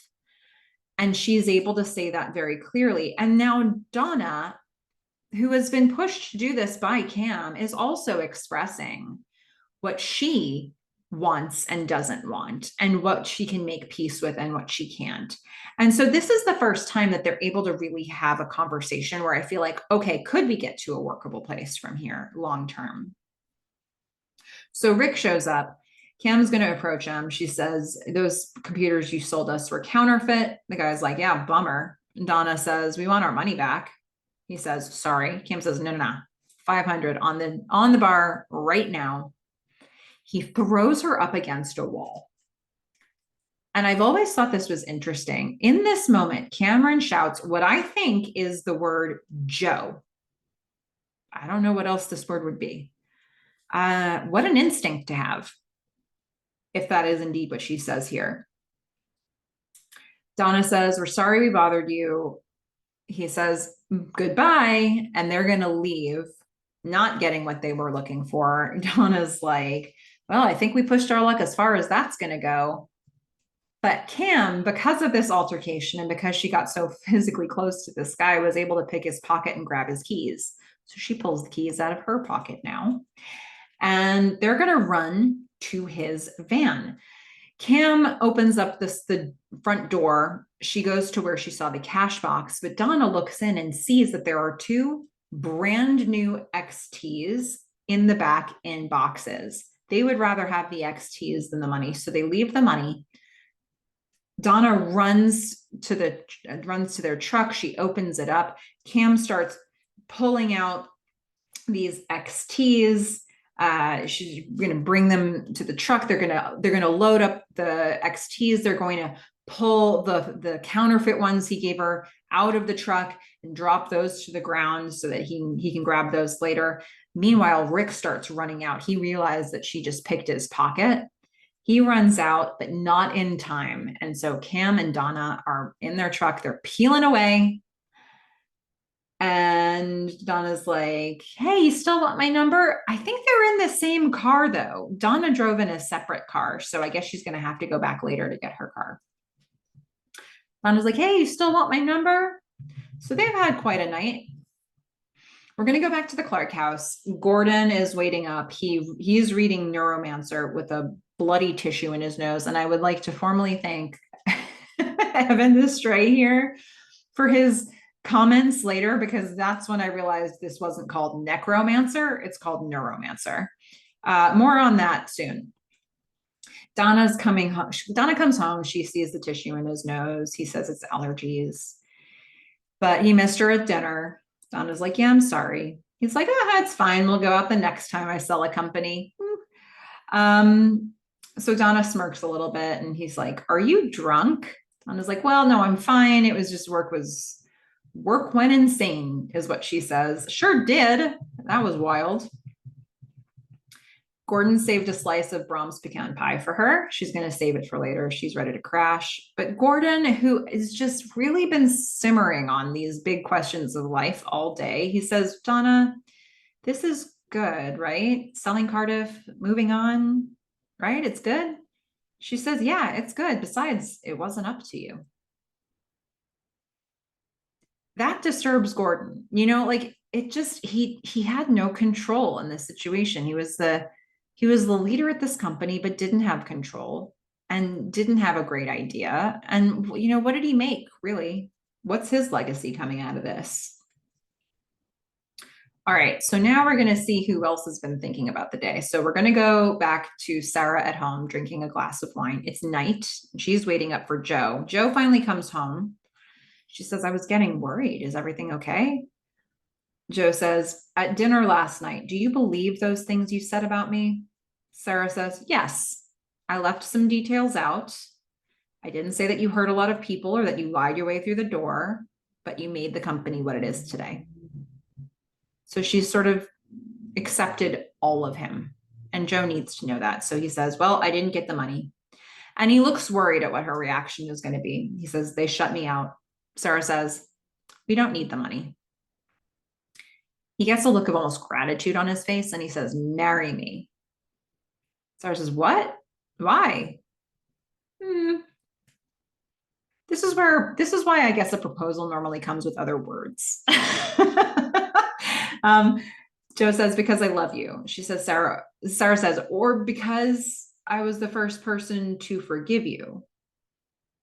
That's an excellent question and shows a lot of introspection from Sarah. Joe says, I get that you're scared. You've been down this road before, but he gets on one knee and he says, marry me. Sarah says, yes. So, I mean, I don't know that was really an answer to her question. It's a good question what she asked, but she is agreed. She said yes to the proposal. So there we are. But right on the back of this, we're going to see Sarah is asleep in bed. Joe is still awake on his computer playing a game of Tank Battle with Cameron, who does not know that she's playing Joe. Her username is Cam How. His username is user85. He's very aware that he's playing Cam. They have this intense game that they're both really into, so you can feel how connected they still are. Cam wins. She types, good game, new subscriber. Joe writes, yep, just signed on. So after all this, after this whole day, he's proposed to Sarah, but sought out Cam to play a game with her. Just signed on. I mean, I think it's worth saying there is another scene here, but I just want to pause here for a moment and say I think on first, second, third watch, however many watches I've had to this point, I saw it as like Cam, well, no, Sarah and Joe reconnected. Sarah has been a good influence on Joe. He calms her, she calms him, and maybe he calms her as well because she was looking for some amount of peace from whatever she's been through. Um, I, on this watch, because of the fact that I now know that in the last episode, at the end of season one, he knows he's going to see Sarah at Fisk Observatory. He says, you know, she ever come down? A gas station attendant is like, no, not very often. He knows Sarah is there. He's chosen to go to Fisk Observatory to see Sarah. And that feels to me very targeted. Is Joe up to no good? Did he think he was up to no good when he went to Cardiff Electric? I don't know. I think he was the hero of his own story, and I think he probably is here as well. But he went specifically to see Sarah. And we're going to get more information about Sarah as the season goes on, even, you know, in the next episode. But I feel like he really was specifically looking for her and targeting her, and it was such a specific place to go to Fisk Observatory to find her. And now like this proposal is happening, and the same day, like right after that, he's not spending time with her after this proposal. He's playing a game with Cam, who he has sought out because he became a new subscriber for Mutiny that day. What is Joe doing? You know, like what does he think is happening? What does happiness look like for him? Who does he feel connected to? Um, this on this watch looks so much more suspicious to me about like, has Joe grown? Because it could look like he has, because he's saying things like he has, and he's being more revelatory about the things he's working on in himself. But here we are, you know, he proposes to Sarah and he's spending the night playing a game with Cameron. Has Joe grown? I think in my answer in this moment is I'm not sure that he has, and it's probably too soon to tell, but something's off, right? Okay, so what is Cam up to here? We're going to see Cam driving. The song The Old Man Down the Road plays for us. And she's looking at a map, and she's going to drive closer to her destination, where we're going to see a barbed wire fence. And it's prison.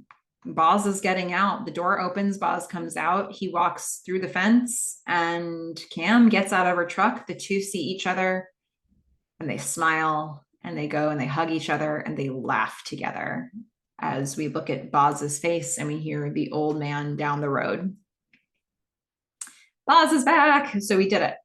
We've made it back to Boz. And that is this episode. So much to say about it. So music wise, some really good choices. I love Birds Fly, Whisper to a Scream by the Icicle Works. This is a 1984 song. This is where we are going to follow Donna through the Mutiny House for that almost 4 minute oneer. We're also going to hear the song Pink Turns to Blue by, is it Husker Du? It's a 1984 song as well. This is when Cam is waiting for the XT guy, but Donna shows up instead first, and that's what's playing on her Walkman. It stops playing when she pulls her Walkman out. Then we're going to hear Nervous Breakdown by Black Flag. It's a 1979 song. This is playing in the bar when Cam and Donna confront Rick. And then, of course, The Old Man Down the Road by John Fogerty from 1985. Cam is picking up Buzz. We just talked about that scene. He's just gotten out of prison. So I'm looking forward to seeing what happens with their relationship after all this time. Okay, my favorite quotes of the episode. I'm going to give you 3 honorable mentions. I'll start with It's a two-part quote. Cam says, "It's better when you know your enemy." Joe says, "Love your enemy."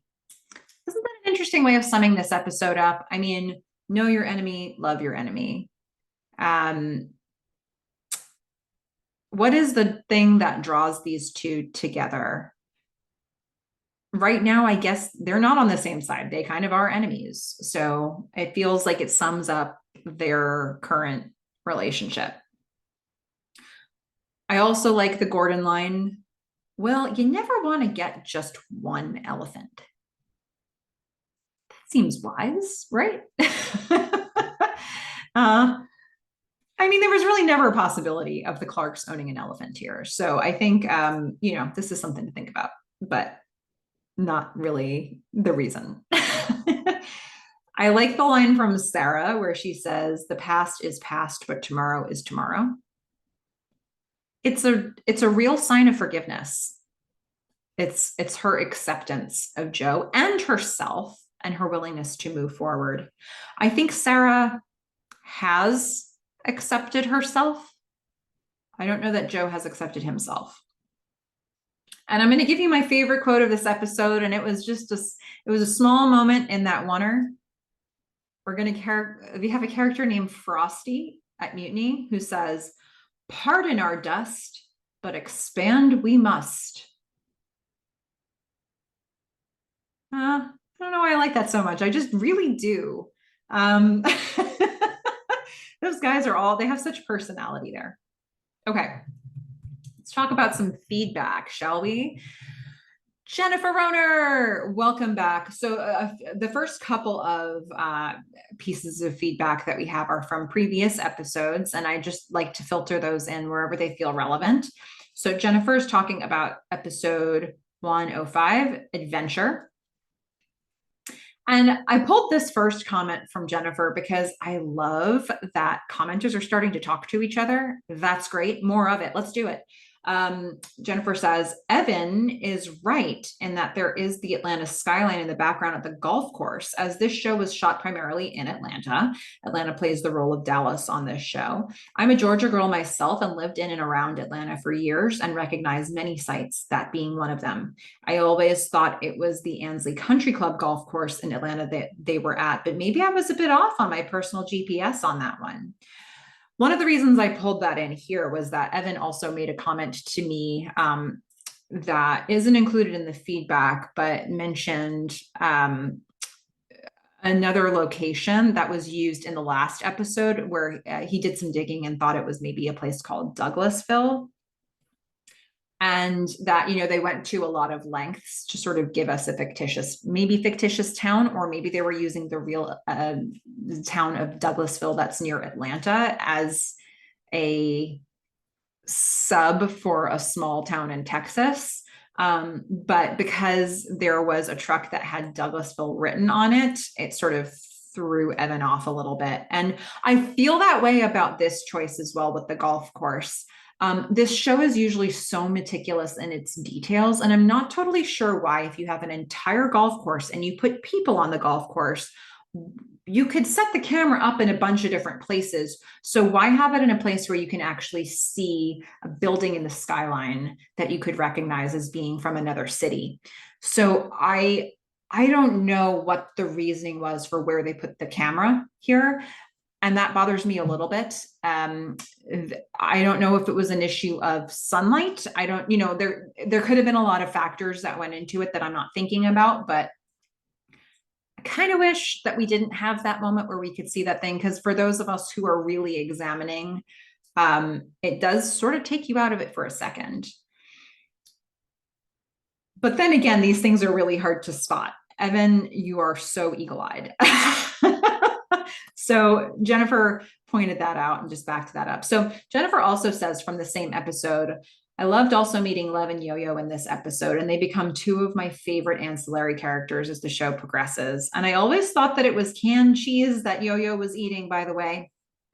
Canned cheese? Okay, well, that's my answer. I'm going with it. Gross, but fun. Yeah, and we're getting, certainly here we are in 201, and we've got tons of Lev and Yo-Yo. So they're going to be, we're just going to keep seeing those characters. Jennifer also says, so much insightful commentary on this podcast about Cam and Joe. And my favorite moment involves that dynamic. At the end, when the two of them have that intense exchange of looks, like Joe is trying to get Cameron back, as you mentioned, it's synced up to the moment in Living in the USA, in which Steve Miller sings, "We're going to make it, baby." Just perfect. Gives me goosebumps every time. And finally, her favorite line from that episode, Cameron says, "You have to fire that tool."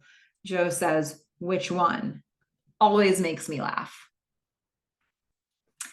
I mean, there's so much good Cameron and Joe stuff. And I think once again, we get into this episode, and you would think, there are a lot of shows where you get what you think is the one true pairing couple, and a lot of shows will split them apart, but they'll actually really split them apart for a while. And here we have this couple that seems like a couple that we're meant to get more information about. And here's Joe getting engaged to somebody else we just met. And in the same, within a moment of that, is already reconnecting with Cam in his way. He's initiating it. So it's hard to sever the bonds that tie those two together. And Joe certainly doesn't seem to want to. Okay, guys, guess who it is? Frackin' Toaster Lover. I love your name. And I love to say it. Frackin' Toaster Lover is catching up, potentially binging some of these podcasts, and wanted to talk about Close to the Metal. And I'm pulling in a comment from that feels really relevant to address in this episode. So we're going to get this comment. The first Cam and Donna scene in this episode is really internalized misogyny 101 from both of them. But you can see how they were both taking out their own frustrations as women onto each other. Donna for being underappreciated professionally and reduced to a mother. Cameron, knowing her history, being harshly criticized by someone like Donna, a mother and a wife and a professional woman who is perfectly dressed and made up, must have triggered so many insecurities about her own strained relationship with her mother and her own failure to perform socially acceptable femininity. She is slut-shamed and called messy and childish, and even her professional abilities are questioned. No wonder this takes her anxiety to the next level. I wonder, Donna was later thinking, was I acting like my mother? Her mother's always there to criticize Donna's life choices, especially her choice of partner, and tell her she could have done better. So if you all remember from Close to the Metal, we have that whole exchange where Donna goes in and says, "Okay, are you sure you didn't back up your discs?" And they have this fight that, "Oh, go burn a bra." All this stuff gets said. And Donna's like, "Yeah, great. Sally Ride, does her amazing thing. And here you are pushing our movement back in this office." So they say all of those things in that episode, and they don't really get a chance. By the end of that episode, I think Donna does sort of make a peace offering to Cam, and Cam sort of accepts it. But they don't have an understanding between them. And here, we're a couple of years into their relationship almost, and Donna and Cam do have more of an understanding, and they're still learning how to communicate here. But I think the points that Frackin' Toaster Lava made here are so relevant for this moment because they're fighting up against a lot of things. Donna is still, after a couple years, she is still the mom. She's doing mom-like things at Mutiny in her eyes. And then you got this guy, Rick, calling her, referencing a mom-like character on TV the second he meets her. So, she's got a lot to fight up against, and she's having to really find ways to assert what she wants in the world. And Cam, she's having to make peace with some of the insecurities that got triggered for her. And just to know that, sometimes people will criticize her and that's not her deal. I think it might be part of the reason why she doesn't want to be a leader in the workplace. She wants to be one of the people working. She doesn't want to have to deal with that. So there's a lot more to explore here, but I think between that episode and this one, these feel like the two closest moments of really diving into what's driving their relationship with each other. Okay, Present Hour 24 has caught up to episode 109, Apelia, the Comdex episode, and wanted to share this. And it actually led to a really cool discussion between us. So I'm taking the original comment here. Present Hour 24 said, this episode had more disappointments in store for the characters. After Joe finds out that the slingshot beat them to the market, he decides to sell the computer as a thing to get work done without having any personal meaning, strictly professional. Then, towards the end, he sees that the Mac has a talking computer, which is more personal. Do you think the characters should have chosen a single direction first when making their own computer? So this led to this really cool discussion. Thank you, Present Hour 24, for going down these questions with me. Do I think the characters should have chosen a single direction? Should they? Yeah. I mean, I think if you're running a project or if you're planning an event or if you're launching something, ideally you all sit down and you say, what does success look like for us? And you come up with some definitions of that. Sometimes it's one way to define it. Sometimes there are multiple, but you come up with a list of the things that mean success for the project before you start it so that you all know where you're headed. They sort of did that because Joe wrote, 2 times as fast, 1/2 the price on the board. But that wasn't even his idea of success. Like this idea of unique, was that also part of the plan? It was for Cam. So the thing is, if you're going to come up with just one way to label this, you have to know that Cam and Gordon want 2 different things. And all throughout season 1, they want objectively very different things for their machine. And yet they have to get on the same page, but they never exactly did. And for a while, it seemed like they could move in the right direction and do both of them together. But in the end, one of them had to be chosen. And so, would it have been good if they could have just defined that early? It would have. I just don't know that they could have gotten on the same page if they had said, what is our number 1 priority? And that's something that maybe one day they could figure that out and then they can have a healthy working relationship, or maybe they can't. And this is not a working relationship that's meant to continue. But I think it's a really good question,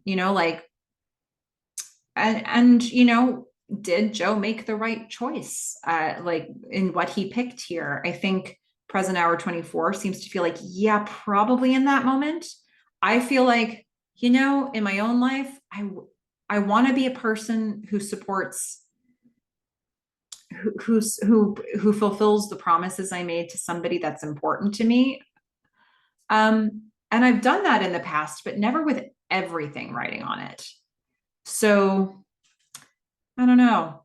Did he make the right choice? Do you all think he made the right choice? Okay. Got a couple comments from new commenter Scott Sobel, who had the coolest things to say here in a general way to consider about this show. So first of all, Scott says, I was researching articles about the show, and one article said the show was all about failure. There was failure everywhere, and the show verges on bringing us over the edge through those failures, but just not quite. And so there's so much angst and raw energy. That's what draws me to the show, just the raw gut desires of all the characters. Lee Pace consistently ruins successes, and we can all relate to our own self-analysis of ruining something in our past. So I'm going to pause there. It is interesting, right? Because it is so much about failure. I've described this to other people as a show about the losers in the major tech advancements. But when you think about it, they've all had a lot of successes too. They get a lot of wins in addition to the number of losses. So is it really a show about failure? It feels like it is, but at any point, any of them could retire and be fine, and they're young. So it's something to examine. What is this a show about, really? Okay. Now, a specific comment and then a more general one. So Scott was watching the podcast for the pilot and had a really cool thing to say. He says, I'm watching your podcast for season 1, episode 1, and need to send you another message. There's symbolism in the armadillo scene. I was born in Texas, never lived there, but have relatives there and visit there often. Texans have a thing for Yankees. They hate them. They're the butt of a lot of jokes. Joe comes in all rich with his snooty sports car. Texans are down to earth people, not highfalutin, snooty, and have pickup trucks, not for show, but to do real work on a ranch. Here comes Joe, who hits an armadillo. The armadillo is Texas's state animal, and he hits it with his snooty Yankee car. So right away, the symbolism sets the stage that he's a fish out of water with no respect, causing New Yorker damage right away to what Texans cherish. I didn't know the armadillo was the Texas state animal. So when I saw this, I was like, so right out of the gate, for almost the first thing we see, Joe kills Texas. Wow. I missed that whole layer, and that means a lot now. Wow. On a further note about symbolism, Scott says, as you watch the shows, there's a good tie-in between the very first scene you see in the beginning of each episode compared to the last scene you see at the end of each episode. And I'm so glad Scott recently wrote this to me, because I watched this episode with that in mind. And so this episode begins where we're getting, Joe's fixing his tie. Kim is playing tank battle and with Joe. And at the end, she's playing against him. So there really was a tie on this episode. So I'm going to need to think about this for every episode that we watch moving forward. Okay, guys, you've been waiting, and here it is. Evan the Stray. Okay. First of all, going back to 110, and I referenced this earlier, but I wanted to dive in a little bit more. I'm going to pull together threads from a few different comments that Evan made into one collage of a comment. Back when I originally watched the season 1 finale in August 2014, I thought Joe was going to Fisk Observatory to see his mother. It makes me wonder if there was an alternate script direction. What if the scene in episode 8 where Joe and Joe Sr. meet had a version where Joe's mom isn't dead? What do we know about Joe's mom? She liked to look at the stars. I don't know if I realized before today how informative that chat at Joe Sr.'s home in New York was. We learned that Joe left after his dad told him that his mom had died a second time, for real this time, which ostensibly made Joe flip out and flood the data center, right? Seems like the implication. Joe says he thought she was dead 23 years before her actual death. This means he would have been lied to, the first time at age about 12. Roughly 1960, since Joe's 35 in 1983. So what if post-production of episode 8, 9, 10 production inserted a new modified scene at the old homestead? I don't know, just something feels like this could have happened. Then later he adds, I just found an interesting Reddit thread discussing the same topic and commenters wondering about whether he was seeing his mom or Sarah. That junior senior talk, it was really easy to miss the ins and outs of his mom dying and him subsequently leaving IBM, driving around the nation, then ultimately to Texas. Look, Evan felt weird because he missed he didn't, in order to think that it was Joe's mom that he was going to see, he would have had to miss the fact that they said that Joe's mom was dead. Evan, I completely missed the use of the word she and wasn't even thinking about any of this until this watch. So good on you for getting as far as you did. And it sounds like a lot of commenters had the same theory and were thinking they might see Joe's mom in season 2. And so maybe there were other intentions, and then they reshot scenes, or they, or the writing kind of caught up with where it was headed. But it is interesting, the very fact that it's an observatory and Joe's mom used to take him to the roof to look at the stars. That is a really good link. And then it makes me think, if they were always planning for this to be Sarah's taking him to look at the stars now. So is Sarah just Is Joe working through his mommy issues with Sarah? Is that what's happening here? So what we're getting, if that's true in this episode, Sarah is accepting him, she's forgiving him. She's willing to, she's, happy to go with him to California. She's happy to get married. Like, she's saying yes to his ideas. So I don't know. Is that him working through his mommy issues? Maybe. Okay. Now, regarding season 2, episode 1. Now, this is how Evan has chosen to classify the comments. And I don't agree with this. Starting with low value comments. Evan, they're never low value. Let's be clear. Okay. Joe leaving the house in 83 reminds me of the T-1000, Robert Patrick's character from Terminator 2. He steps into a persona. He dons the mask of the big corporate suit mover and shaker. Interesting. I like that reference. And also, Terminator, the Terminator was referenced, will be referenced later in the season as well. So it's not a bad thing to note. Dripping sweat and water. Joe puts a big drop on Sarah's right eyelid area. Yuck. Why would anyone want to hug a sweaty, stinky man? I so agree. And I didn't even see the drop fall and land on Sarah's eyelid. Ew, like that must be love. I hear you, Evan. Okay. Higher value commentary. Evan, it's all high value. Okay. I believe Joe sought out Sarah from a need for safe harbor. She's familiar and offers refuge and stability from the painful rejection by Cameron, the anxiety-inducing Cardiff Electric turmoil, and the ongoing lack of closure from his mother's death 2 years prior. All of that feels true for this episode. Let's talk again at the end of season 2 and see if we have the same opinion of why he sought out Sarah. But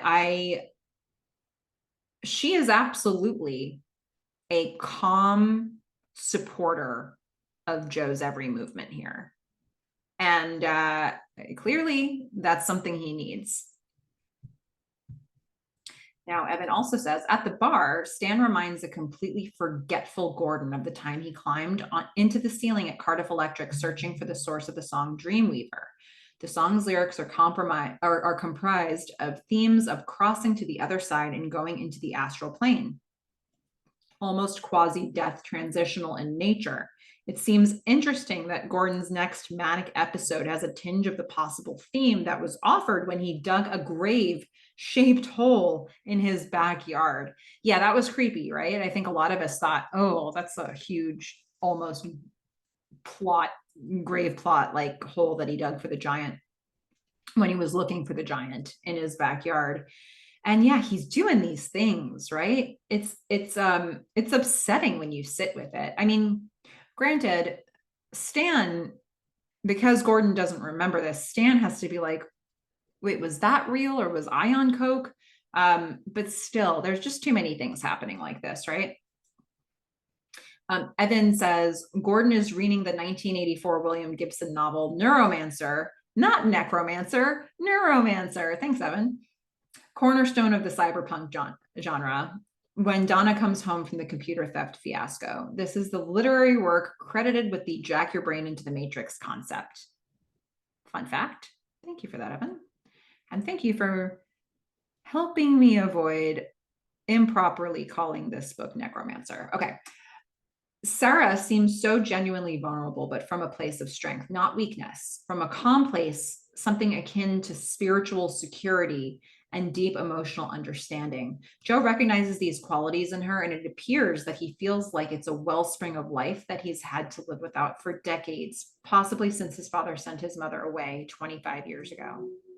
Yeah, there is something very steady and calm and serene about Sarah. And it feels like, the time that she spent at Fisk Observatory was time that she needed to work on herself, and she did, and she found a calm place. Now, her choosing to be with Joe, is that in fact a step in the right direction for her? I don't know. hard to say. She is absolutely acknowledging a red flag that she sees, even in the moment of the proposal.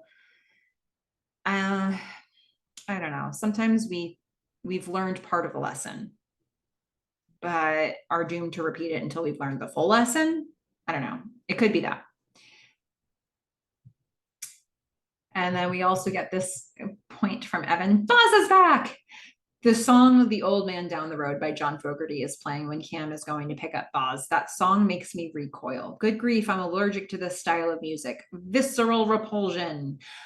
I'm curious, Evan, do you feel that way about, because it feels like, so it's weird because it's one of those times when we're seeing Cam, but we're hearing a Boz style song. Do you feel that way about a lot of the stuff they choose for Boz as a character in terms of the music? Or is it just specifically this one? I'd be interested to know. Okay, Evan has a couple quotes, and they're not any of the ones I pulled. So this must have been, those writers must have been really firing on all cylinders here. First runner up, don't play all day, Joe says to Cam. And number one, the top quote of the episode. And now I've got time, and time is such a precious, valuable resource. And now I've got boatloads of it. Gordon says that to Donna, and his intensity, it feels like he's quite stimulated. Maybe some of the cocaine from his desk drawer. Yeah, that line resonates for me as a human. I think as you get older and older, you kind of think about time being something you don't get back. You don't renew time in your life. And so, he's getting a chance to savor this moment right now. And guys, we did it. That's season 2, episode 1. I don't even know how long this was, but it feels like my longest podcast yet. But there was so much to say. I mean, we're starting up a new season. There's a lot of new things introduced. We have to get into a new time period. We had a big time jump. What a great episode. And I'm just so excited for season 2 and to have all these new locations that we're really digging into here. And even for characters that are going to be in old locations, they're going to have to use those spaces differently. We're resetting the story in a lot of ways. So this is fun. And I can't wait to get into the next one. So in the meantime, everybody go out there and watch Halt and Catch Fire. Bye.